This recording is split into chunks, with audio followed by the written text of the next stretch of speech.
one thing I hear you saying is Alice. Who the fuck is Alice?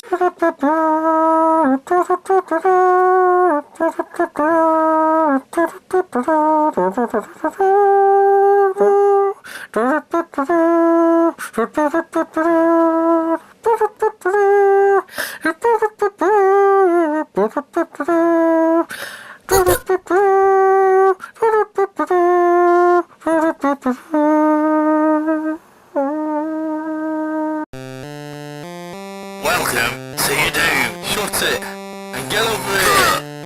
Massive uppercuts!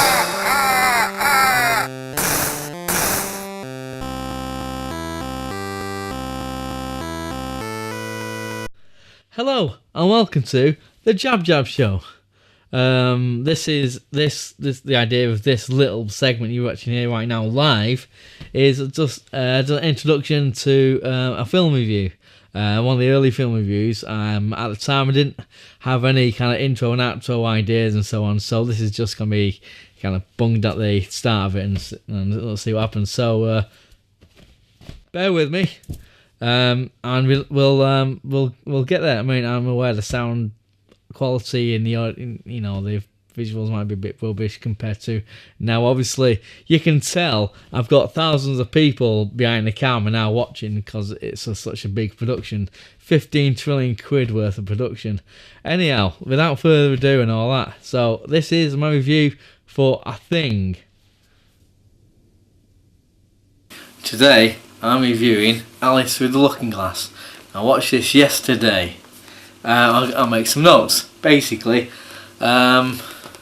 it's a sequel to the 2010 film, Tim Burton film, Alice in Wonderland. This one is directed by James Bobin, produced now by Tim Burton, and it goes on about Alice. It starts off, Alice, it's 3 years later, Alice has just come back from a voyage. You see, it opens up on a voyage, really, like, gusty winds and stuff, and she's she's like the captain, and she's helping the crew members and so on to get to shore and stuff. She gets to shore and she's got a few issues to sort out, in her real life and stuff. And she then sees the butterfly, voiced by Alan Rickman again. I can't remember the butterfly's name, but she follows the butterfly. She notices the butterfly and follows him, and goes into the looking glass, which is a mirror. Okay, so the mirror, she starts again, and she finds out the Mad Hatter, again played by Johnny Depp, is a bit unhappy and a bit lonely and upset and whatever, and he wants to she wants to help him, and in order to do that she needs to go back in time to do a certain thing, to help his family and what have you. He goes and meets people and what have you, and she realises this thing she uses to get back in time, which is fine. I felt it was going well. He muddies the waters. It kind of complicates things when she goes back in time to do this, to help out his parents, or his family, should say, and then she goes back in time again, does something else, and there's a lot of these things like she's going back in time for. I felt it kind of let's say complicated things. It reminded me, when I was watching it, reminded me of like a muddled or a more confused Back to the Future 2. Now, I love Back to the Future 2. Any time traveling movies, and scientists will scratch your heads, probably like get furious with them because there was paradoxes. There were inconsistencies. You can say it's to do with the timeline, things like that. But because of the theme of Back to the Future, one of the things is going back in time and inadvertently changing the past, which will then skew off, and you get this you get the alternate 1985 kind of thing, and it reminded me of that.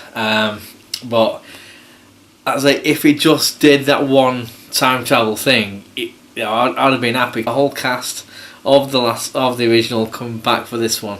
So let's say you don't like Johnny Depp's acting in the last one, you're probably not going to like him in this one. Same for Helena Bonham Carter. Now I've got no real issues with Helena Bonham Carter in this, or Johnny Depp can kind of, it's okay. I can see what he's doing. He's called the Mad Hatter. He's got to be a bit eccentric and what have you. Now, Alice again is played by Mia Wasikowska. However you say his name, I can't deny she's a good actor, and she's in this one. Plays well as well. I've got no problem with her performance or anything. She shows the kind of range, like in the so-called real, well, so-called is actually the real world back in the day. So she got to deal with family issues, and her old fiance is back, and things. So she balances being a strong-willed woman, and she goes back to Wonderland, and there's a little sense of wonder about her, but she doesn't play it kind of for laughs or anything. Sacha Baron Cohen, I felt he was the physical personification of time, which is a really odd, bizarre. Okay, how would you present time as a person? It's Sacha Baron Cohen. Now, I felt he wasn't as bad as he could have been. He kind of straddled the line between hamming it up and just being kind of okay. And I thought, I had no problems with him. It could have easily been say Hugh Jackman in Pan. He's got these underlings, which is these clockwork kind of characters and stuff, which reminded me of Return to Oz.